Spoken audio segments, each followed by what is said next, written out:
How far does your memory stretch? Do you remember your past lives, or indeed do you remember being another being in another world on another planet? Well, today's guest does. And we're going to explore her memories and what she went through on another planet and how it dovetails with where we are right now in human society and what we're going through collectively as a human population with the gorgeous Jennifer Jukovsky. So it's going to be an exciting conversation. I can't wait to hear her memories. Stay tuned. You got to accentuate the positive. Wow, I feel good. A little bit of feel good goes a long way. You're listening to Karen Swain, teacher of deliberate creation, accentuating the positive, showing you a way to a better life. Accentuating the positive, it's not just fad, it's sanity. Who in their right mind would accentuate anything else? If you feel like that's what you want to do. Hello, and welcome to another show, Accentuating the Positive with Karen Swain on the United Public Radio Network and the UFO Paranormal. The wrong button there. We're syndicated radio, streaming through 120 countries all over the place, and through New Orleans, coming out of New Orleans on 107.7, the Gulf Coast on 105.3 FM. And we're streaming on lots of platforms today because Jennifer's added her platforms as well. Welcome to the show, Jennifer. Oh, thank you for having me, Karen. I'm excited to be here and to have another wonderful conversation. I know. Jennifer was on the show last week with Sylvan talking about the ET embassy on Earth, and it was a great conversation. But Jennifer's story, I didn't know anything about her. I asked Sylvan if he wanted to invite someone, and he invited Jennifer and didn't really tell me anything about her, but I read her bio, and I'm like, oh my God, there's so much to your story that I'd like to explore. And I was going to take December off and put up recordings, but I thought, look, because I'm usually like booked out for the shows months in advance, but because I had taken December off to do recordings, I keep booking people in. So I said, come on next week because I want to hear your story because it sounds amazing and you've written a book about it. Excited for this conversation. Yay! Pogo. Love that name. Pogo.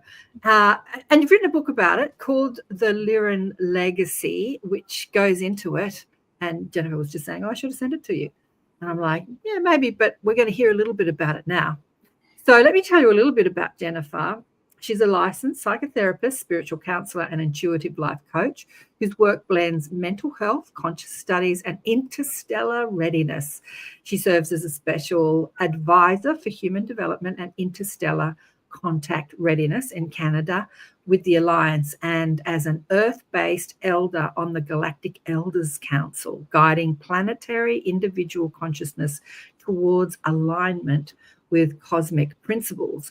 And she's written a few books on consciousness and a coloring book for the human design system, or the human design, what's it called, coloring book and journal. But we're going to talk about the Lyran legacy today. And she writes here, what if nightmares of ancient wars and the longing for a home you've never seen are memories?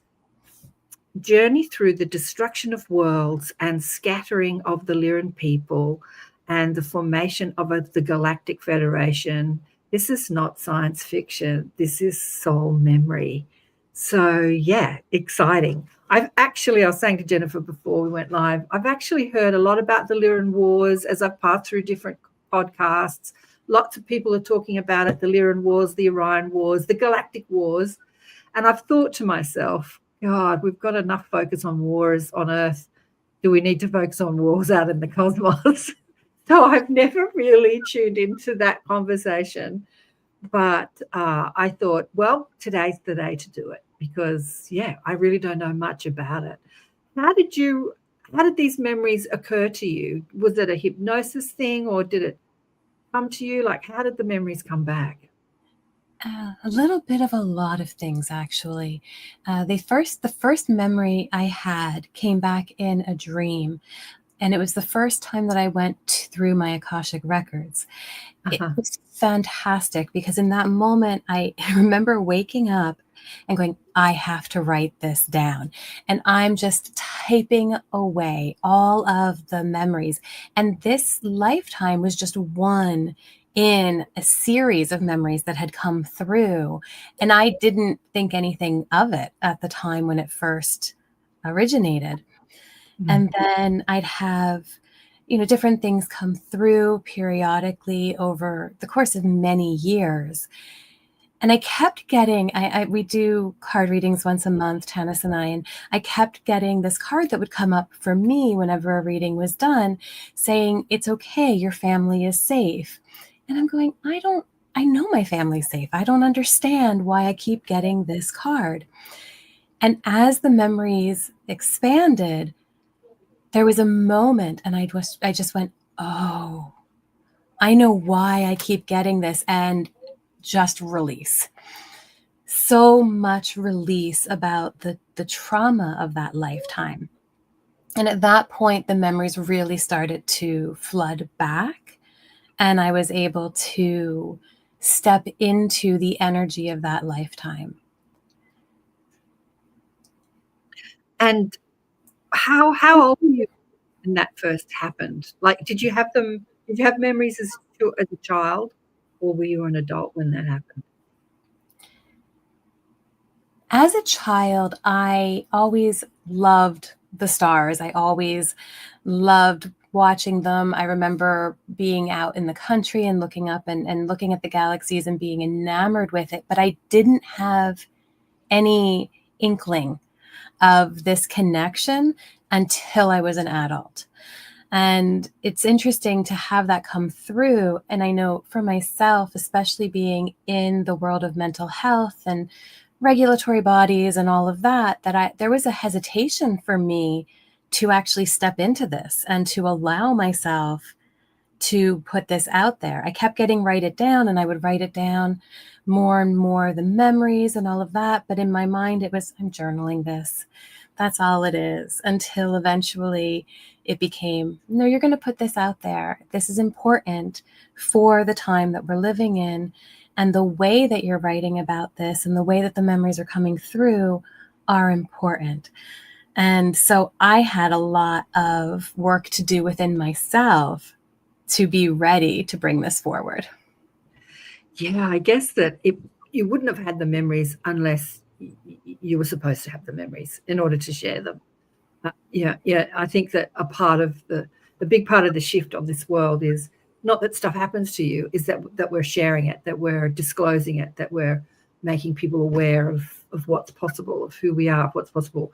That's like with a lot of NDE experiences or abduction experiences. People have the experience, but sharing them, it can be scarier than the experience sometimes, but sharing them is what's changing the world. Not that they're having the experience, but that they're sharing them and making people aware of, what's going on. So what's going on for you? It was a Lyran life, right? And you were a Lyran. And our Lyrans, I'm just looking at this photo of your book. She looks like a cat. People say they're the cat people.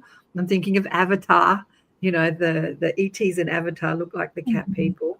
So the Lyrans are sort of cat-looking people? Yes. So in the constellation of Lyra, there were several different groups. So the group that I was the cat-like Lyrans. We also have the avians that were in the Lyran system. They are the bird-like beings. And we have others that are also golden-skinned. And so within the Lyran system, there were several different Lyran beings. This was the one that I was. And then, of course, at that point in time, intergalactically, there was also other races around and all of that, and a mixing of them. So the life that you lived on Lyra was a galactic community. They were connected to their neighbors in the cosmos. It wasn't like Earth where we're cut off, have been cut off. It was very different. So I was on the planet Avalon. The avians were on Avion, and then there was many other planets that were a part of the Lyran system. Very different cosmology than what we have today, and that's because of the war. Okay, so what happened? What do you remember? Oh, what happened and what I remember. So I'll break it down a little bit in the book. So the way that I brought this forward in the book was in different sections. And so the first section of the book is written as a galactic history. It really is the what happened, without a whole lot of my personal interjection. And what I talk about there is the division between the different ideologies that were in the galaxy at that time. So when we talk about the war, most of the time people are saying, okay, it's the Lyran Draconian War, and it was between these races, but it really was between the two fundamental beliefs of that service to self, where we need to just take care of ourselves, and that's all that's important. And that idea of service to other, where we want to be in community and we want to be in service and we want to support one another in our evolution. And because of the way that the draconian system arose in our galaxy, it was primed for this conflict to happen. And I do talk about this in the book because I think that so often we look at this as good guys and bad guys, and that's not really at all what this was about. The Draconians were from the beginning in a really difficult position. Then they were not able to maintain what was going on the planets that they were on. And there's a whole backstory to that, which we can get into if you want. But it really, I wanted to make sure that I set the stage properly, that this wasn't about us versus them in this mindless battle. There really was an urgency for the Draconians, and we didn't want to give up our plans. We wanted to work with them. We wanted to help them, but we didn't want to just allow them to take over. And they don't operate in that way of getting support or help. It's no survival of the fittest. We're just going to take what we want. And as we were saying before the show, when it comes to war, nobody wins. And in that situation, neither side really was able to get what they wanted. But we do recognize that everything does have a purpose. And I talk about that in the book as well. I talk about the galaxy being formed the way it is because of what happened. The Arcturus stream, it's so fascinating, but it was pulled into our galaxy. It doesn't follow the same trajectory as other things within our galaxy, and that's because it wasn't originally there. It came in as a counterbalance to the Draconians billions and billions of years ago. So there's just really fascinating galactic information that came through to me in this book that I was able to transmit. And I remember thinking at so many different points going, okay, but is that what it really looks like? Is that I had to actually look things up to see, and everything checked out every time. And I went, okay, this is incredible transmission. Okay, so this happened, your memories happened in a time that was before Earth was formed, as we understand linear time, or when did it happen? This would have been billions of years ago. So before Earth, yeah. Lifetime happened.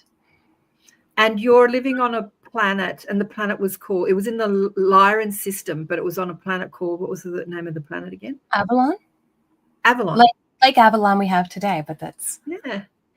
And the Draconians wanted to take over your planet. Why? What happened to their planet? Or is it just a bit like what happens here on Earth? Like you own a country and then you decide that you need to own that country too.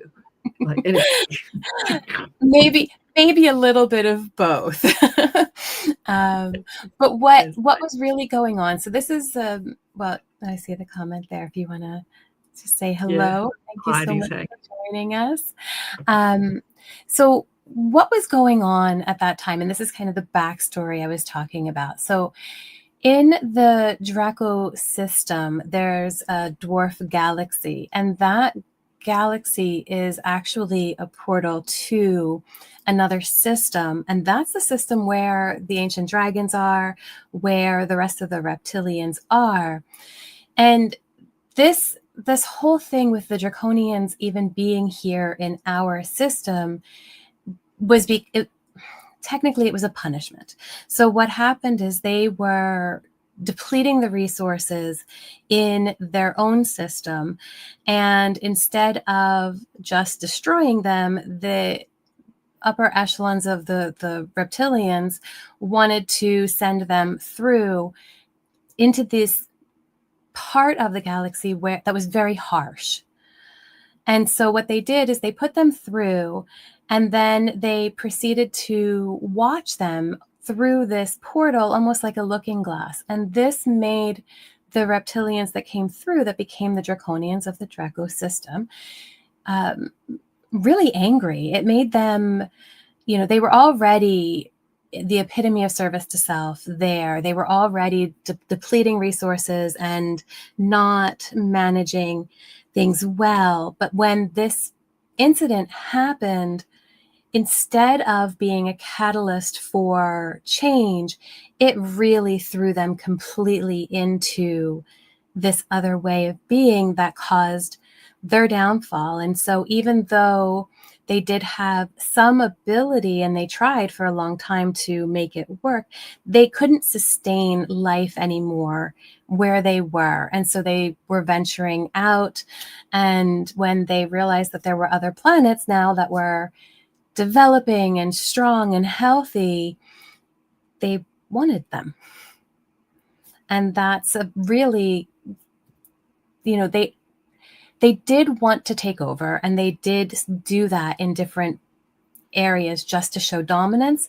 But this was a lot more. They wanted the planets. They wanted to be able to take them over. And when they couldn't have them, they went for destruction. Interesting. Yeah, interesting. It's still sounding very much like Avatar. Did you love that movie, Avatar? Did that remind you of your memories? I loved that movie. And the first one came out, and something within me was moved, and I went, okay, yeah. I don't know. At that point, I don't know what this is, but there is a connection here. And then when the second one came out, I cried. I just cried through so many parts of it, because it really did resonate. I am sure that he has some galactic memory that brought these movies forward. I think all imagination is memory, to tell you the truth. I think what we call fantasy and imagination is just tapping into the galactic Akashic field and just picking up on storyline that's been lived, that's been lived. But the cat people, the blue, they were blue. Is your gal blue? She's not blue. Let me have a look at her. Oh, yeah, she is. She's a little bit blue. Oh, she's white. And I'm not, but the Pleiadians, and so Teriel, who is the other character in the book, is blue as a Pleiadian. So what I'm interested in is, we'll get back to the war and what happened, but do you have memories of how you lived as an ET on another planet? Like, were you living in houses? Were you living amongst nature? Was it ultra modern? Was it more sort of tribal and primitive? Like, what was the society like? Yeah, it was beautiful. It was beautiful. Yeah. So it was, I would have to say it's a combination. So we talk about ultra modern, but when I see ultra modern here, it's more of that kind of different kind of art style. This was very aesthetically pleasing in the sense that everything looked like it belonged together. So the way that a city was made, it looked like the entirety of it was meant to be together. It wasn't, a little bit of something here or another kind of structure there. Yeah. But nature was deeply interwoven into all of it. And so we would have nature, of course, around, but then nature also inside. And so everything was made in such a way to live harmoniously. So even though it was advanced, it was harmonious. Yeah. Wow. Sounds beautiful. It sounds like the possibility of where we can go.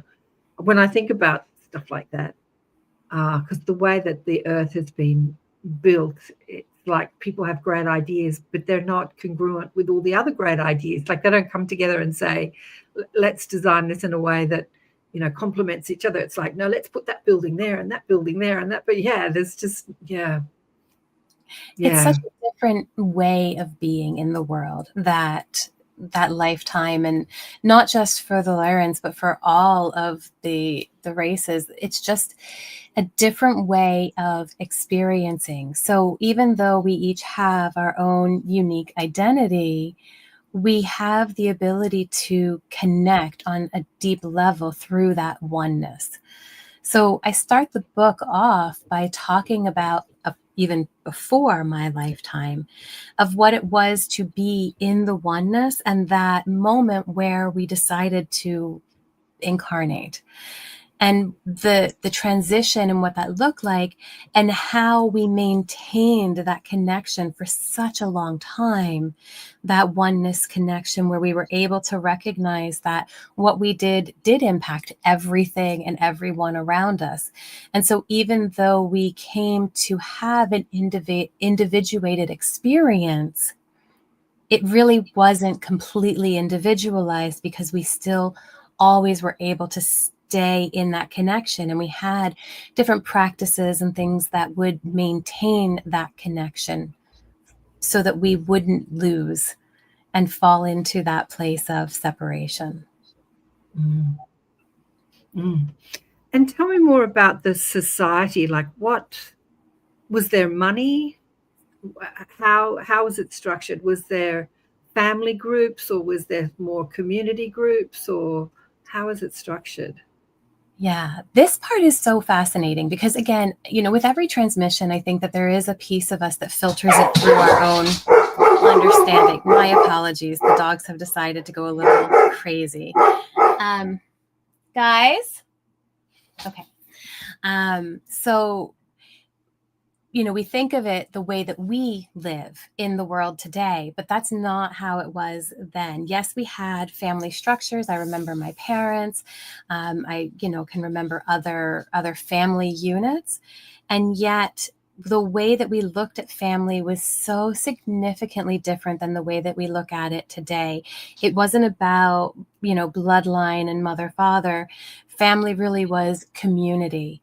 And one of the things that I talked about in the book is how we grow up, and what the different stages of growing up looks like, and how the relationships that are formed during those times are also family.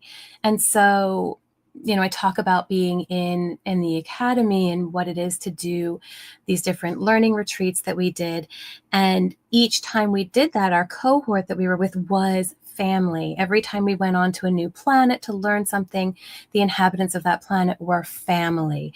It's a very different way. There isn't an other in that sense. It was always, you embraced, where people were, where these different souls were, as your cosmic family. And within the society, so like Earth, there's so much variety in the way that we look. Was there different looking beings on the one planet, or were they all like the cat looking beings? There's main planets associated with where we originated, but for the most part, we mixed and intermingled. And even before, I call it the diaspora, right? Even before that great scattering happened, there was still a lot of different races that were interacting together. But once, we had planets that were starting to be destroyed, and everybody had to disperse and go to different places, it was beautiful to see how these different areas, it just embraced everybody and took them in, and how their culture was able to evolve and grow. And even how we looked shifted depending on where we were. If we were in a different atmosphere, if the food was different, we would adapt and change accordingly. Yeah, it's amazing. I'm thinking about Avatar, and I'm thinking about cats and cat beings, because I'm always amazed at the agility of cats, like my cat, like what they can do. Just watching it jump up on a fence yesterday, how it jumped probably 5 times its height up onto a fence effortlessly. And I'm thinking, God, cat bodies are so amazing. So now I'm thinking about the attributes of a cat body and a human body coming together. And Avatar depicted it beautifully, like the agility of those cat bodies in the movie Avatar, the way that they could just effortlessly swing through trees, and just like a cat can, but then with the same human attributes. Do you remember like the body that you were in, what it felt like and what you could do? And yeah. I do. And it is, I'm just sitting in it for a moment. Sorry. It's incredible to feel the life in it. There's so much of what we have now that just weighs us down.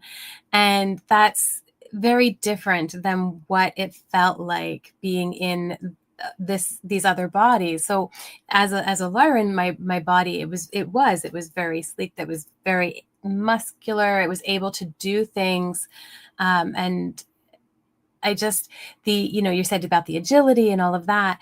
I remember, playing and running and jumping and swinging through, I remember those things as a child. And I remember, playing with kids in the class and the different things that we were doing. And there was never a moment of, oh, I don't know, or no, I can't do that. Or, what if I hurt myself? Like, yes, we could get hurt, but it wasn't the mindset. And I think that because it was so different for us in that we were just willing to try things and to do things, and we had the ability to move in different ways. One of the things that I do talk about in the book, and this is a little bit harder, because some of the different genetic engineering and stuff that was done during the war was very devastating. But it does talk about these different abilities that different races had, and how they were trying to hone in on those abilities. So, we each had things that resonated for us based on where we were, on how we operated, the way that we, would be in the world. But we all shared different things and supported each other. And so where one might be great at that, as you said, swinging, from tree to tree, another might be really great in the water, and another might be, so we would work together and just try things. And it was beautiful. I love the comment there, fearlessness. It really was. Yeah. I'm living through your words today. I'm going there in my imagination, because life on other worlds fascinates me, and the way that they live in their society and what they have to teach us about how we can live. Even though your memories are from, did you say millions or billions of years ago? It was a while ago in linear time. Well, and this is the thing, right? We talk about past lives, but because time isn't linear, it really is parallel. Right. Well, I'm thinking, so this happened before Earth was formed, and before we went through all our iterations and incarnations on Earth.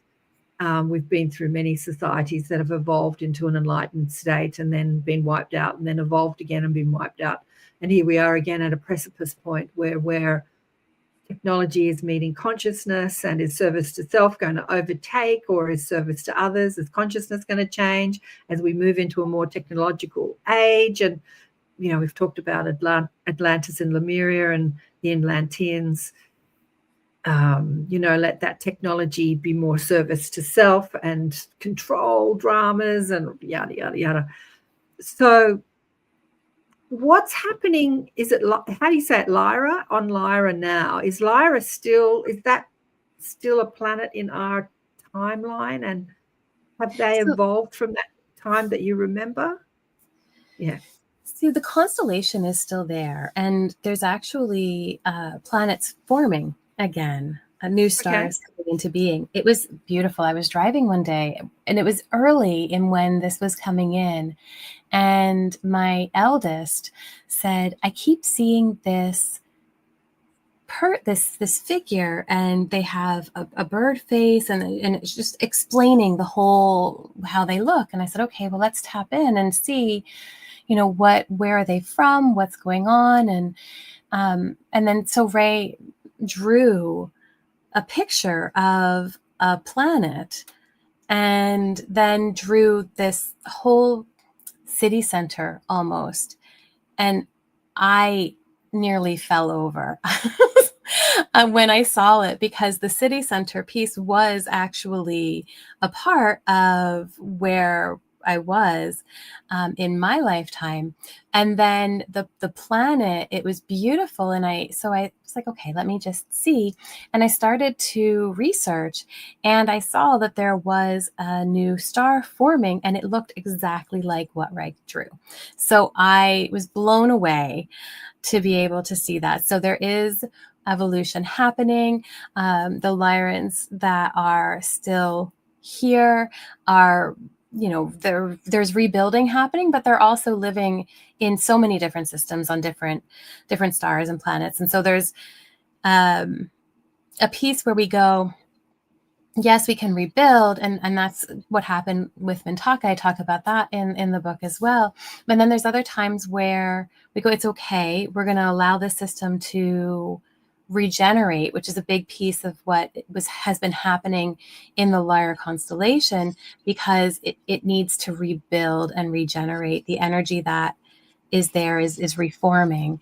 And so as time goes on, we're getting some of this back, but it's definitely not what it used to be. Okay. Yeah, I keep thinking of Lyra as a planet, but it's a constellation. It's rather, there's many planets in Lyra, right? Lyra's not one planet. No. Is that right? Right. Yeah. Okay.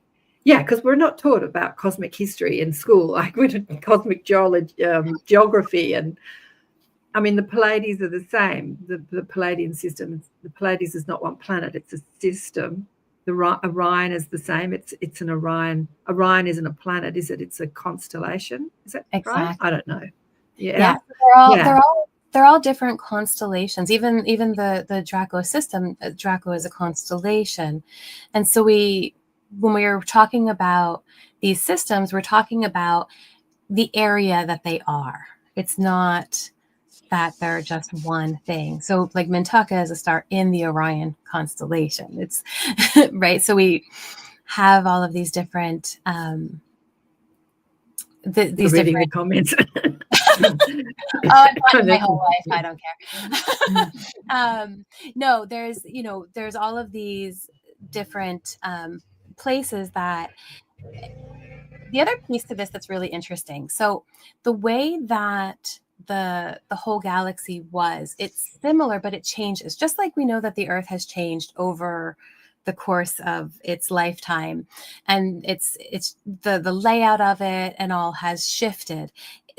The same thing happens in the cosmos, because there's always that shifting and changing when we look at how the galaxy itself is in motion. And so what we see today versus what we saw then is different. And then of course there is a huge difference because of the war and how that really did change the layout in many ways. Like I said, the Arcturus stream that got brought in, the Draco system being, influenced by the other system through that mini galaxy. So there's just a beautiful kind of transition and evolution that has happened at the same time. it's continuing to move and transition. And so it'll be neat to see, as new things do come up, I hope that I maybe get to see it, that they'll show me, if another planet becomes inhabitable in the system, I would love to go there. In the Lyran system or in any system? Oh, well, I mean, any system, but in the Lyran system specifically. Yeah. So I don't know much about the wars. So the Draco started to attack the Avalon, the planet that you were on. Was it all the planets or just one planet? Was it the whole system or just one planet? A huge part of our system was completely destroyed. So it was destroyed because they wanted the resources, a bit like the movie Avatar. They wanted the resources. Do you know what resources they were? Was it like mineral? It wasn't like Avatar in the mineral sense. It was more about life sustaining, right? We were very good with agriculture. We were very good with tending to the planet. And so they wanted a planet that was healthy and that they could, take over. Their planets were not. The planets were dying. And they wanted to take over. So basically they wanted the planet, but they wanted to wipe off the population on the planet so that they could dominate. But did that happen? Did that happen? No. I think about it as a child having a temper tantrum. When it came to the point that they realized we were not going to just give everything over, they were like, that's it, fine. If I can't have it, neither can you. And we didn't anticipate that being how far they would go because we knew that they wanted the planet. So when that memory resurfaced, I think that's where that original card of it's okay, your family is okay, because I talk about this in the book, but I saw my planet be destroyed with my family on it. And so it wasn't, we knew that they were going to attack, but we did not realize that they were going to just destroy the planet. Oh, right. Yeah. Yeah. Wow. Yeah, I think a lot of people, can you hear the noise outside? There's a lot of noise happening outside. Is it coming through my mic? No? Periodically, but no. Periodically. Okay. Today. It's an interesting day today. Okay, disruption. So we're talking about disruption. There's disruption going on all around me. And the earth is in this place of disruption, war. And I was saying to Jennifer before that I had, her name still hasn't come back to me, someone on the show about a decade ago, and she was blown up in a bomb blast. Many of you know who I'm talking about, the application of impossible things. I don't know why her name's not coming to me. It'll come to me in a minute. And I was talking about war and will war cease on this planet? Because all the light workers are like, we want peace, we want peace, we want peace on this planet. And there never seems to be any peace. Some government or somebody always finds a reason to create another war. Yeah, so there's a lot of people here with that memory of those galactic wars. Why do you think they're here on Earth at this time? Well, I think that that's exactly why we're here, is because of the time that we're in. And so we, it is. It's mirroring exactly what is going on, the galactic wars and now. And I think that's why when they said, no, you have to do this and you have to get this out now, is because it's, I think I mentioned this just before the show, but everybody who has read it around me, who's given me feedback, has said, this is a galactic activation. I'm remembering my lifetimes. I'm remembering what it is I'm here to bring forward. And I think that that is just such a beautiful thing, because we did all come in this time for a reason. And we are here to bring back the memory of what it was to go through that destruction so that we don't do it again. The opportunity is here for us to really step into what we knew then. For me, I think that's been the biggest kind of transition, is that as I've stepped into my understanding of this lifetime, I've been able to bring back the memory of that connectedness. I've been able to step even deeper into the oneness.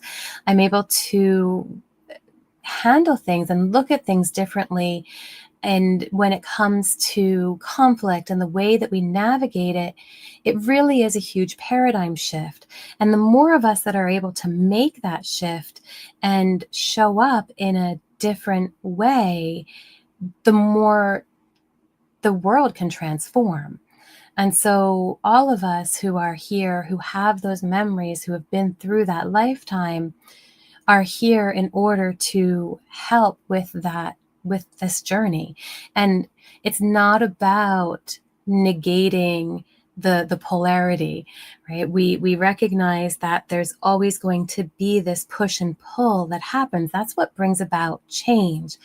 But our goal, at least if we want it to be our goal, is to, how do we reconcile that? How do we come back into balance? How do we allow ourselves to align so that we're not in the push and pull all of the time, but we have the ability to still experience? Because ultimately, we incarnated to have experiences, and all experiences, not just the happy experiences.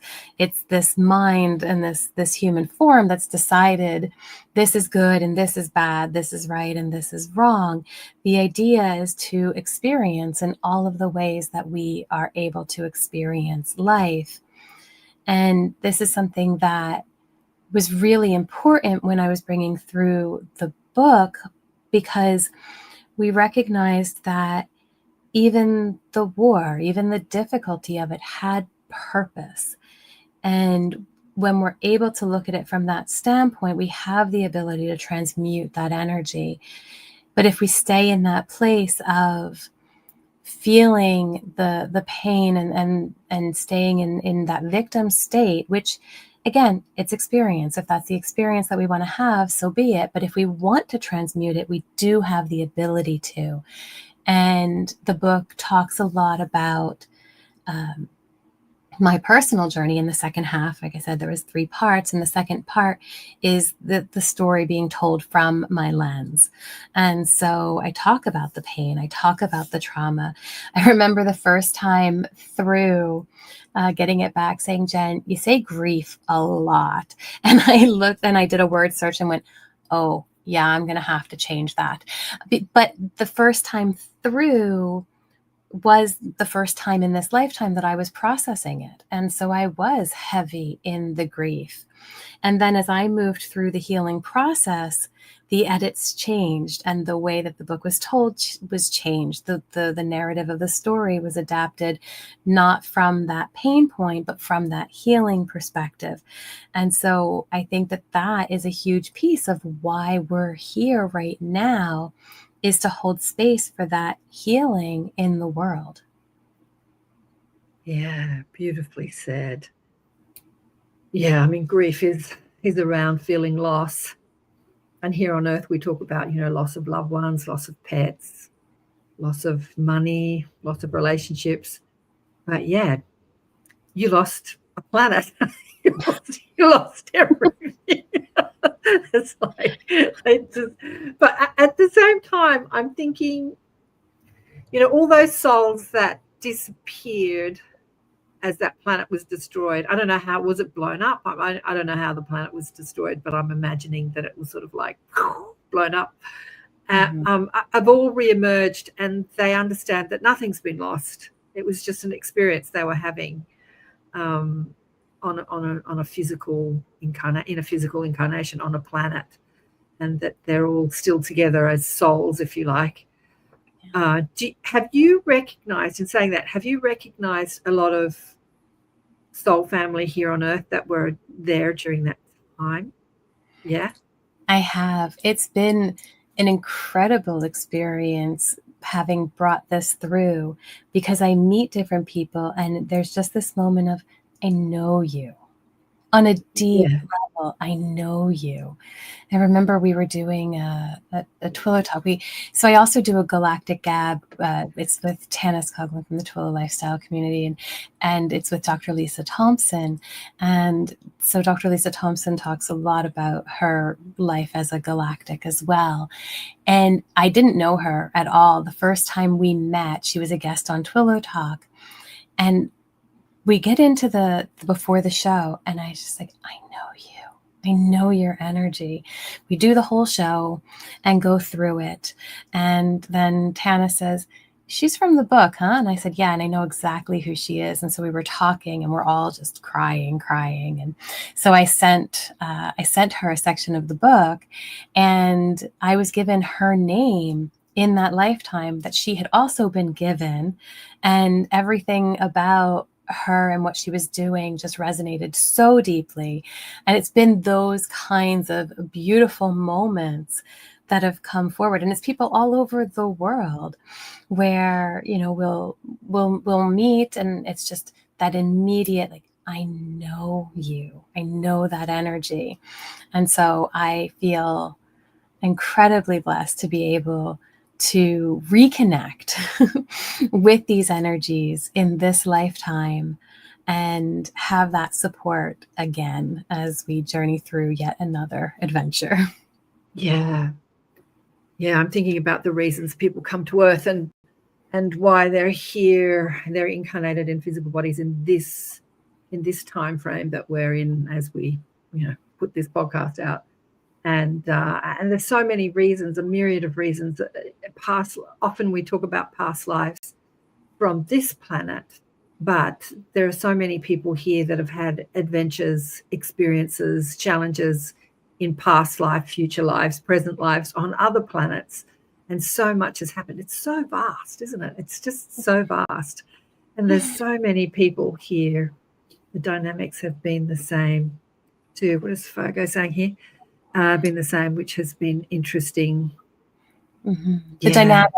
So what's interesting, and what that Fogo Pogo is Kaylee, and what she's referring to is really interesting. So Tanis is also in the book, and in the book I have to leave my home and I go to the Pleiades, which is where Tanis is from, and Dr. Lisa Thompson is in the outskirts. She's on a secret base out in the middle of space. And where we are now, I have left my original home. I now live in Canada, which is where Tanis is from, and Dr. Lisa Thompson lives in Hawaii. So it's just an interesting dynamic to see that, you know, even in this lifetime, we've followed particular patterns that were similar to what we had done in that lifetime. Yeah. And Brady says here, the first Star Wars introduced the concept to me of an entire planet being destroyed all at once when Princess Leia's planet was blown up. Oh, I don't remember that. Anyway, It's a long time since I've watched Star Wars. I never even imagined that concept before I saw that. Yeah, I wonder if all these movies, you know, talking about things like that, Star Wars and Star Trek and Avatar, if they bring back memories for many people, galactic memories from their other lives on other planets. Yeah, it's fascinating you bring that up, because I hadn't realized that. But as you said, it's been a long time since I've seen Star Wars.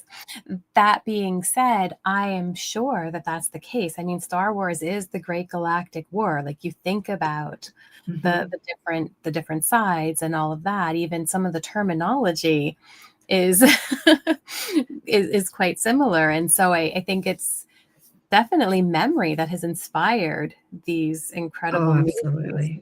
Absolutely. And Desley's got a question here. I'll do a station ID break and then we'll come back and answer this. Good morning. Can you talk more about Mintaka and what happened? I don't know anything about Mintaka. Do you know about Mintaka? I do, and I talk about it. I do talk about it in the book. So if you want to deep dive into it, you can take a look. But basically, what happened? Well, we'll get back into it. I'm just going to do a station ID, and then we'll come back and talk about Mintaka. You're listening to ATP Media, Awakening and Expanding Consciousness with Karen Swain on the United Public Radio Network and the UFO Paranormal Radio Network, on 107.7 FM and 105.3 FM, syndicated radio, hitting about 120 countries and streaming on 8 platforms. We're actually streaming on more than 8 platforms today. We're on probably about 10 or 11. We're also streaming on Jennifer's YouTube and Facebook page. Yeah, and my guest today is Jennifer Jakoski, who was on the show last week, talking about the Galactic Embassy that's going to be built hopefully by 2030, about in 5 years. Hopefully there will be a physical place. As I said last week, they should be all over the planet, really. But the first one will inspire other ones to be built where we can meet and our cosmic family. But she's talking about her memories from another lifetime, which just fascinates me. Great conversation today. Thanks, Di. You say that every show. Wellwood Shirley says that. And Desley wants to know about Mintaka. Is Mintaka another planet? So Mintaka is a star, but it's a star livable with the, for the galactics. So planet. I think that we use the word planet just to mean a hospitable place that we can live when it comes to the galactics. And because we could live with stars, it's different than what it is here for us. We as humans would not be able to live on a star. So Mintaka. In the memory that I was given, and again, I do recognize that, we do have different timelines and everything else, but in the memory of this for me, Mintaka actually was one of the first planets that the Draconians had gone after. And they had not made their technology to the point of being able to completely destroy a planet. And so what had happened is that they shattered parts of the planet, but they did not actually destroy it when they went after it. And so parts of it were still able to be inhabitable and other parts were not. And that, when I talk about it in the book, I'm talking about it because one of the main, I'm just going to say characters, one of the main characters in the book, his family originally was from Mintaka, and they ended up having to relocate because of that.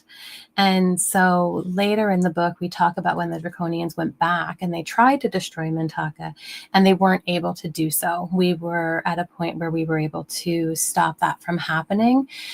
But what fascinated me in this whole process was being given the actual layout of how Mintaka is now, because we talk about it as, one star in the sky, but it's actually a constellation in itself of multiple stars. And when that was originally given to me, I'm going, like I said earlier, I don't know about that. I'm going to have to look that up. That doesn't make sense to me. Sure enough, Mintaka is a series of stars or parts of stars that are orbiting together in a cluster. And so again, it was just this confirmation that the information that had come through was indeed accurate to what's in the cosmos for us now. Yeah. And I think we're still discovering stuff because our technology hasn't been always accurate in discovering other planets. I once talked about on the show, what's her name? Oh, me and names. Anyway, the Alpha Centauri system. Someone was talking about coming from a planet in the Alpha Centauri system. And I think that they said that when Venus was not destroyed, but when it became uninhabitable, the population went out into they were a space-based population, went out into the cosmos and populated the Alpha Centauri system. And I think they said there were 11 planets there. And when you look it up here, we don't see those 11 planets. But then over the years, more and more planets are being discovered in that system. So, so that's what you're talking about. Yeah, we don't have the technology yet to see all of what is going on. But as we do develop, it's beautiful to see what we're understanding and how it actually connects to the galactic history that we've been given. Yeah. God, there's so much to learn. We just totally need to be reschooled in all of this. Like what we learn in school. Oh, yeah, amazing. Yeah, amazing. I mean, you know, in one of the books that is one of my favorite books, The Bible Prophecy, talks about these ETs coming to pick up someone, and they're from a ninth category planet, and they give him all this information, ask him to write a book about it, and it's called The Bible Prophecy, and he does. But in that scale of categories of planets, not dimensions, but categories of planets, they're a ninth dimensional planet, and we're a first dimensional planet, not dimensional, category planet. So we're way down the bottom in understanding information, consciousness, evolution. Yeah, so we've got a long way to go. We keep talking about the shift, but it's only one baby step on the ladder of evolution, right? Only one baby step. I mean, even people saying, if you believe in aliens, you're crazy. It's so crazy in itself, really, isn't it? To think that we're alone in this massive universe. I do. I feel like it's more crazy to think that we're alone and that there's nothing else out there than it is. Right. That the possibilities are endless. Desley says the Mintak is part of the Orion Belt, part of her star lineage. Did the Draco co-create with the Mintakans as this is part of my lineage too? What do you mean by that? Co-create what? Co-create bodies? Anyway, do you know the answer to that question, Diana? I think I'd love to know more about what you're asking. I know that the Draconians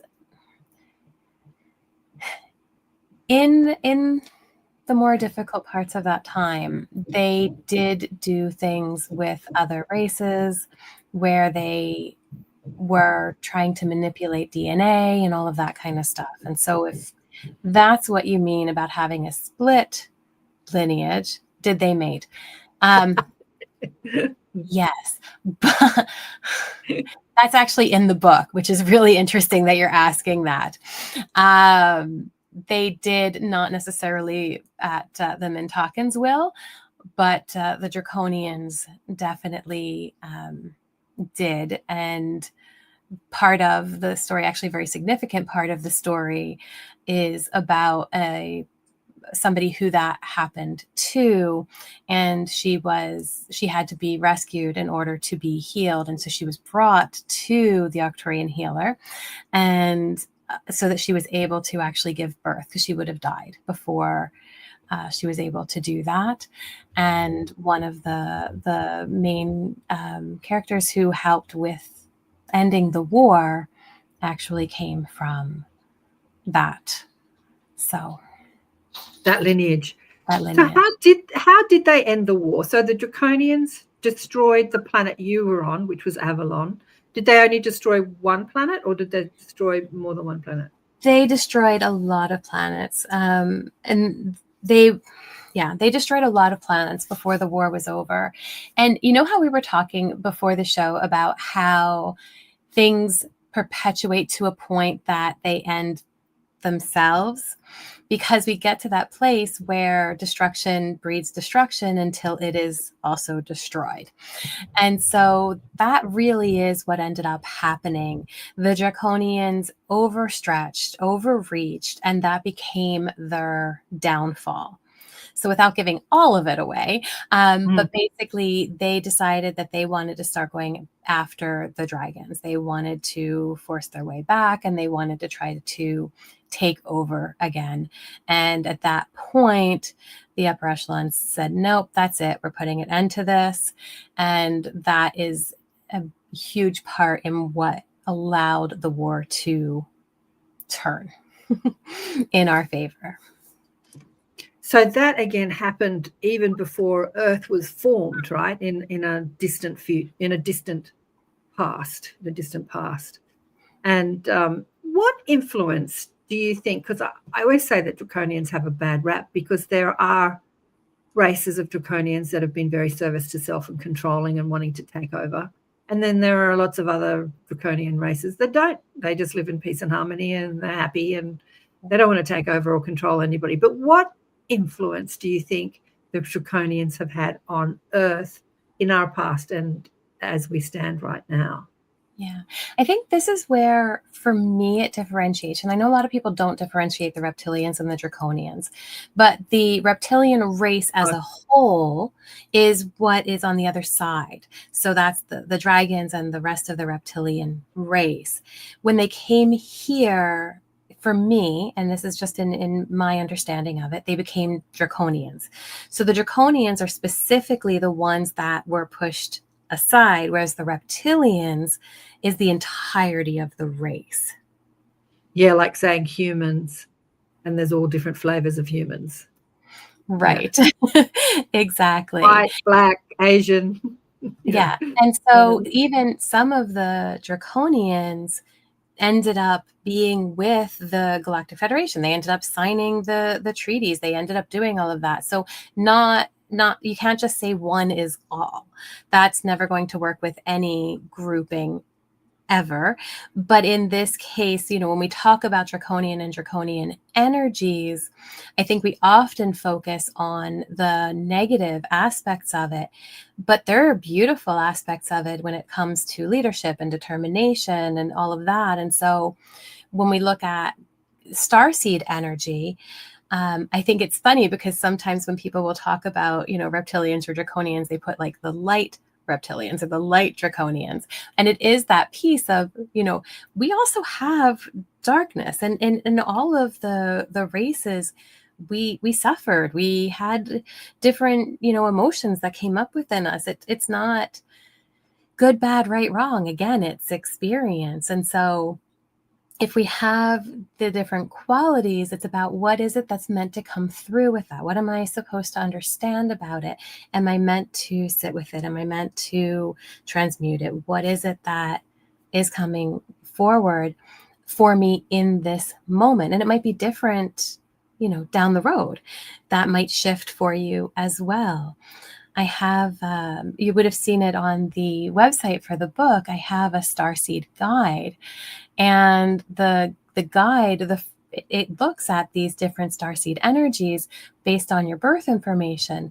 And it is beautiful to see how we can have a mix of different starseed energies within us. And so to the comment about, having Mintakan qualities and feeling connected to the reptilians, of course, one, we probably have had multiple lifetimes that have been parts of multiple races. But also, these energies, they're with us for a reason in this lifetime. So understanding that more deeply is going to help you to be able to, navigate. What's this? Yes, this is the the website, and the frequency report is there. So the frequency. For people listening on radio, I'm just showing Jennifer's book website. Your name here, constellations. Yeah. So again, 3 parts.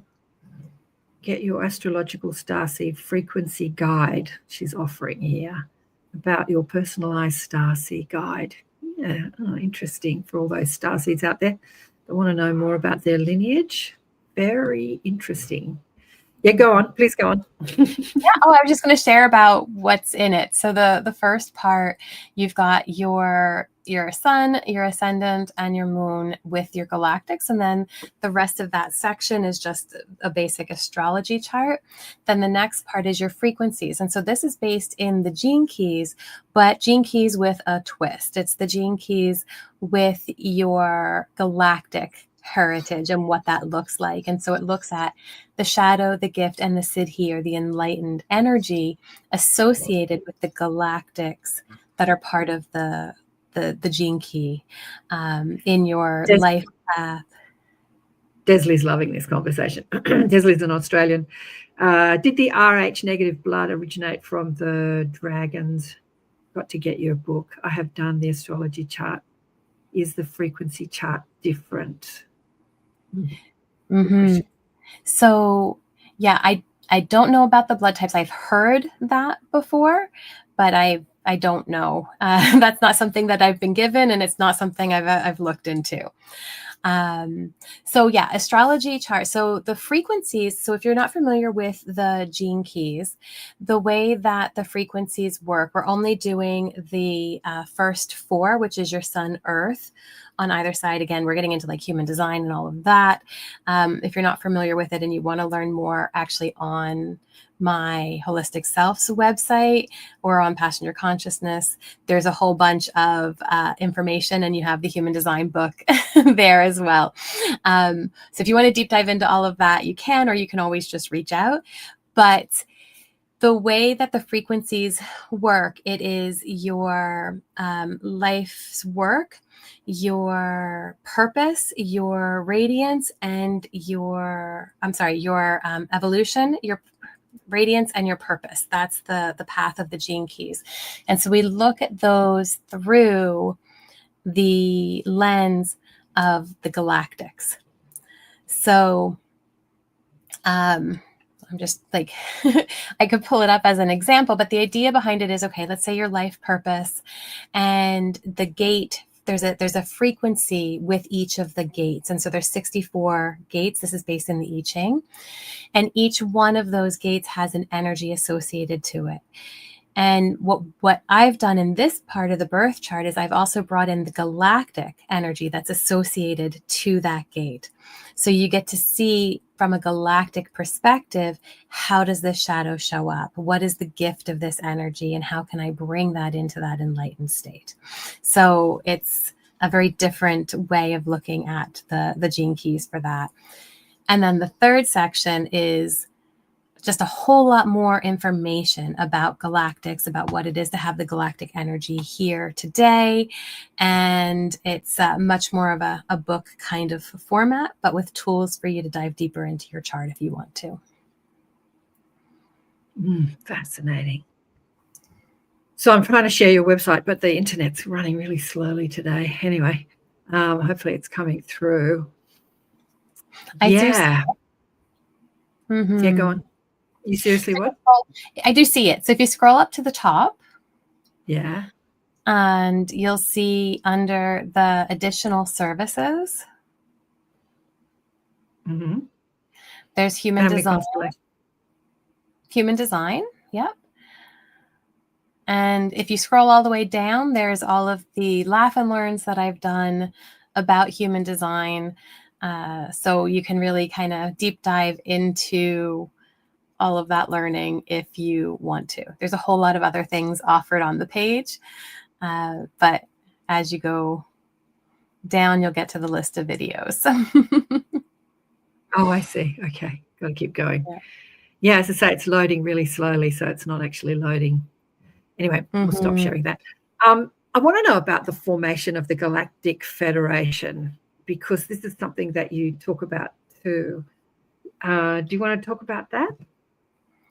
Yeah. So during this time when I was young, it had already the conflict. Oh, I'm so glad. I'm glad it's the guide is incredibly informative, eye-opening, and definitely highly accurate to me personally. I think my first comment to Jen was, "This thing is calling me out in a good way." Of course, yes. Yeah, so the Galactic Federation was a concept that was in the works before I was a part of it. So generations before, we're starting to form councils, and they were trying to come together and bring the different races together. And the Federation was close to being formed when my parents and Teriel's parents, which is the other kind of main character in the book with me, when our parents died. And so we took over their work in trying to bring the Federation about. And again, I'm telling the story from my perspective, but there was a lot of us that were working towards bringing this to fruition. And the idea was that we needed to be together. We needed to be united. And we always had felt like we were united, but we never had something that we needed to be united against, per se. So the Federation was this first movement towards making sure that we were all on the same page about what we wanted to do and how we wanted to handle things, and that we wanted to support one another. And as the war shifted, it became about rebuilding and how do we, help everybody who's been displaced, and how do we start to rebuild planets, and how do we work together to make sure that everybody's okay. And then as that got better, it became, now what do we want to do about reaching out? And so in the back of the book, so I said there's 3 sections. The third section actually has the first Galactic Codex for the Federation that was given to me in my memory. And so that is in there about the guidelines that they want to use when it comes to interacting with planets like Earth. And so it's really cool to see how that came to be, just through, again, we were using, the notes from our parents and those that they were working with in order to bring that to fruition. And a big section of the book does talk about those initial meetings with the Federation, how it really became solidified, the original signing of the Codex. That's all in there. Yeah, fascinating. And what are some of the principles that because I know that, again, is it Star Wars, Star Trek? I think it's Star Trek.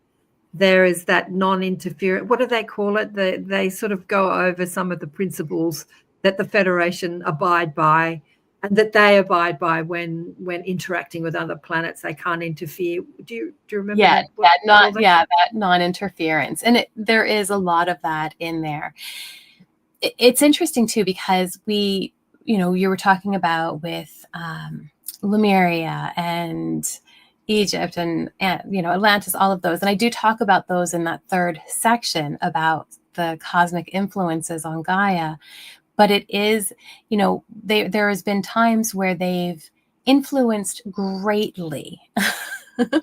And then times where there's been this step back. If they're blowing up your planet, they've influenced it greatly. But, somebody in the chat, tell me what that's called. It's the directive that Star Trek talks about. Oh, right. The Prime Directive. The Prime Directive? That's what it is? I think that's what it is. As soon as you said directive, it came back. Memory. Mm-hmm. Yeah. And so you have to let a planet evolve on its own, but you can influence, you can guide. It's a bit like guidance, actually. I always say that my guides never tell me what to do, but they guide me. They gently guide me. They make suggestions, and I have a choice, yes or no. There's no commands. There's no demands. And something that's the first. You're going. Yeah, that's the first article, right? The sovereignty of all sentient beings, to recognize that you don't get to just step in and take over. Right. Yeah. And in saying that, I believe that there is, because we're a young planet, we're a first category planet, we're an evolving planet, there's been this protection so that service to self, more controlling races can't just step in and take over and control. Because there are a lot of people out there that to say that, the royal family are all reptilians, and, all the rich people are all reptilian. Like, there's lots of stories out there about how we're being controlled by nefarious ET races. But because we're a young evolving planet, that can't be the case, because there is some sort of protection that allows us to evolve on our own without being controlled by other galactic forces. Yeah. What do you want to say about that? Yeah. That's tough, because yes, the Federation has agreed, one of the articles in there is spiritual and cosmic evolution, and that we are meant to be able to evolve at our own pace. And not everybody is part of the Federation. Not every galactic is going to abide by those rules. Mm-hmm. So, even though there's different groups of galactics, those that follow the Federation and the Codex are not going to step in, but that doesn't mean that there aren't going to be others that maybe try to at different points. The Federation's goal is to make sure that that doesn't happen. Right? But not everybody has, signed off. Not every galactic in all of, everything, I say the multiverse, has signed off to say, yeah, we're going to follow that. Yeah. So you think there are nefarious influences from service to self ETs on planet Earth? There already have been, incidents where that has happened. We talked about, you mentioned about Atlantis and what had happened there and that switch to service to self. And so, it's interesting because we talk about guides, and, a lot of these energies can show up as guides. And so part of this is, they come and they share spiritual knowledge with us and wisdom. And that's what happened throughout all of these, original races that had this deep connection to the cosmos. And so to say that there's no influence, I don't know that that would be true either. I think that we are being influenced by all of the energies because that's what we're here to experience. Yeah. Well, there's plenty of positive influence, but are people listening to the positive influence? I don't know, like I think I said it on the last show, there's been a lot of ETs reaching out, coming into human form and reaching out like to our governments and saying, we've got some suggestions for you, how you can do this better. And the governments have ignored them. And and so things haven't changed. I was asking Jennifer about the Canadian government. They had a change of the guard recently. How long ago was it this year, last year? Anyway, Prime Minister changed, and has it, what's changing? And she's like, oh, nothing much, just it's all rolling out really slowly. And that could be said about every government really across the planet. It is. I mean, everybody comes in with these big ideas and they want to do this and they want to do that. And then they get caught up in the red tape and everything that has to be done. And, it takes forever if things change. And, we look at this and go, okay, nothing's changing and yet everything's changing because we are in that perpetual change. And yet so much just stays the same. Absolutely. That's how I felt about the embassy when we were talking about it last week, because I had Sylvain on the show 4 years ago talking about it, and then 4 years later, what's changed? And really, the money's there, the infrastructure's there, the design's there, the enthusiastic people that want to be a part of it are there. Like all that's there, but the only thing that's stopping us is having some sort of official governance around it. And so you have to talk to politicians and governments and that's just halting the whole project. It's just nothing can be agreed upon, nothing. Yeah, it's just halting the whole project.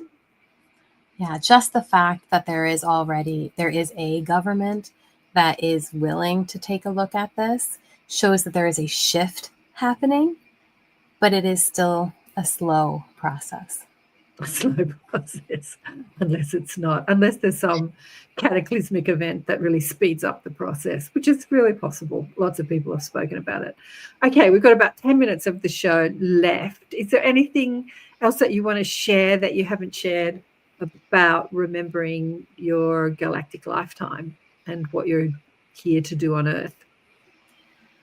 It's interesting, with being a part of the Alliance and being introduced to that community, because part of my work in that lifetime with the Federation and the Elders Council is being brought forward again in this lifetime. And so with what's been going on, one of the things that came forward, and we talked about it a little bit with Sylvain last week, is the new kind of, it's not a codex, but a charter for Earth.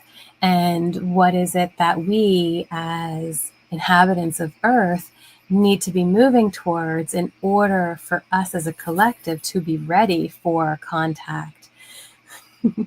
And so when we look at that, I think it was really interesting that I was able to bring that through and the Elders Council have come through several times, even in channeling and things, to bring messages forward.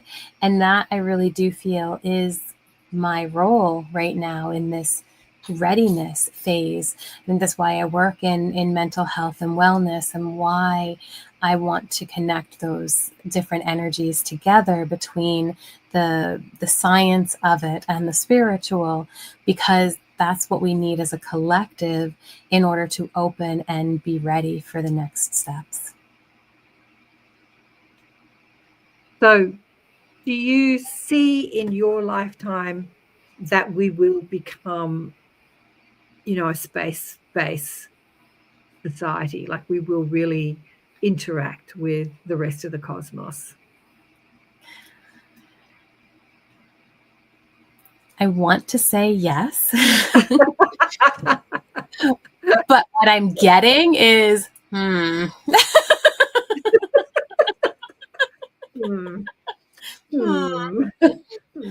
They want us to be ready, and I want us to be ready. Whether or not that actually happens in this lifetime is yet to be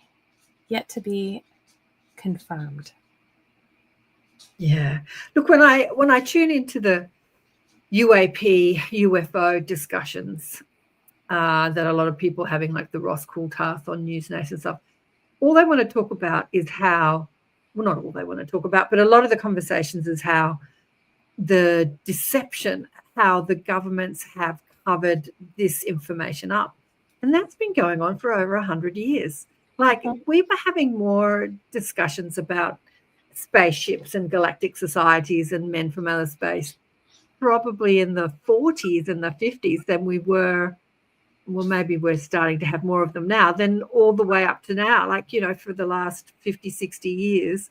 And it's been so covered up, and everything's just run so slowly. I had a young woman on the show, what time is it? Years ago, who had a memory, what did she call it? A time slip, where she slipped into a parallel reality of Earth. She had an experience on a parallel reality of Earth, which back in the 40s during the Roswell crash, when they back engineered the technology and had the galactic contact happened. Instead of covering it up, it basically happened. And so I think it was in 2018 when I spoke to her. So she was in this parallel reality of Earth having this experience, being there at about the same time in 2018 that we are here on this Earth. And it was a completely different planet. Like it was a completely different, everything that just operated differently.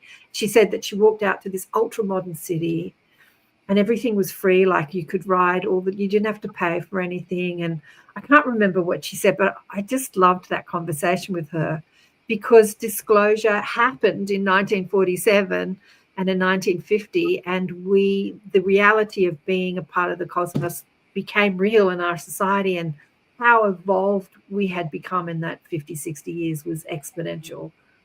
Yeah. So maybe, anyway, what do you want to say about that? No, that would have, had that happened, we would be in a completely different, timeline right now, for sure.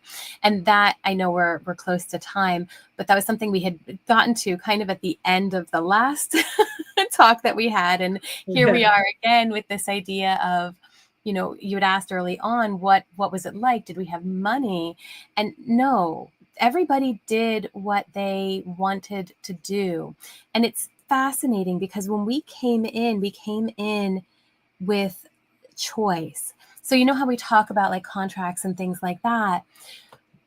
I talk about this in the book as well, but we came in choosing where we wanted to be, what kind of, who our parents were and all of that, so that we would be guided into different life paths based on what we wanted to do. And, there's actually a review of the book, and they were like, oh, you made the author made herself out to be this big whatever. And it's not like that, because each person, it didn't matter what you did, was so vitally important to the whole. And there was never, oh, this thing is greater or better or higher than this other thing. Everybody and everything that they did was so special and so important and valuable. And we saw everybody as valuable, no matter what role they took on. But we were able to do things based on what we loved, what lit us up, what brought us joy. And so whatever we ended up in our pathways, we did things to align to those different areas. And that allowed for everybody to be happy and to be able to share their gifts. And there was no, mine, or I want to do this for me. It was always, what can I do?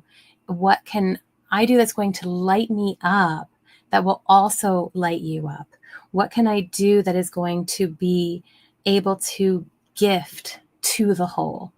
And so everybody did that. And it was a beautiful way to be. Yeah. Service to others. Yeah, absolutely. Oh, darling one, this has been so gorgeous having this conversation. As I'm thinking about, that question I asked you, do you see us being a space-based civilization in your lifetime? You look a lot younger than me. I don't see it in my lifetime, but how much longer do I want to be here? But I think we touched on it last week, the event of AI might exponentially accelerate that process, because a lot of people are going to lose their jobs. Like there was some guy, you look on the podcast shows, there was some podcast statement that said all these jobs will be gone by 2027 because of AI. So as everyone stops striving to survive and their jobs disappear, society has to change. Like money, the whole money structure has to change. Just so there might be an exponential acceleration. Yeah, we'll wait and see, huh? Yeah. A lot would have to change for sure. Yeah. Are we capable of that change? Yes, but people have to want it. Yeah. Yeah. Absolutely. Yeah, I see in the younger generation, they definitely want it. Mm-hmm. Yeah. As Esther Hicks would say, the old grumpy ones have to die out and the new inspired ones, come through. But with this evolution in consciousness, a lot of the younger generation are remembering their sacred contracts, their sacred agreements, their past lives, their linear lives. That's becoming a much bigger conversation, especially in the younger generation. I mean, I've said this many times. My daughter doesn't love me talking about aliens or ETs. She's very earth-focused and healing-focused, but she in a much more grounded way. And when I talk about it, it freaks her out because she's, again, under the conditioned thought form that if you talk about it, you're crazy and people are going to ostracize you and, yada, yada, yada, that kind of stuff. But she moved in years ago. It was a few years ago. She moved in into a household with a few people, and she was complaining about mum always talking about aliens. And one of the young men that she moved in with was working as a social worker in a hospital, counseling kids that were trying to kill themselves and all this sort of stuff. Beautiful young man. He said, "Oh, great, I'm a Palladian. What's your mum?" She's like, "I can't get away from it no matter where I am." I love that. It's so great. It's so great. Yeah, but I think that, her problem was she doesn't want to be seen as crazy or woo-woo, and she wants to feel like she fits into the mainstream. Again, there was a couple of young men that worked in the news in another state, and they did some mushrooms or ayahuasca ceremonies, and they both saw, one worked in news and one worked in another thing, but they both saw that they were more part of the problem than the solution. And so this young man started making positive stories instead of negative stories, and they were interviewing her, and I started talking about aliens, much to her embarrassment, and they were both totally on board with it. As much as she tries to shut me up talking about it, what I find is in her generation, they're up for the conversation. Yeah, they're not buying into the "you're crazy if you talk about this." So things are changing. They're moving slowly. Like Lightfoot says, glaciers move slowly. Hopefully we're not a glacier. Anything else? What have we got? A couple of minutes to go? 2 minutes to go. Anything else you'd like to share with us before we go? Oh my goodness. Is there any question? I don't know if there's anything that, hasn't No been questions. It's been a really small audience today. I don't know why. I don't know if it's because we're in the silly season and everyone's out doing other things. Mm-hmm. But yeah, it's been a small audience today.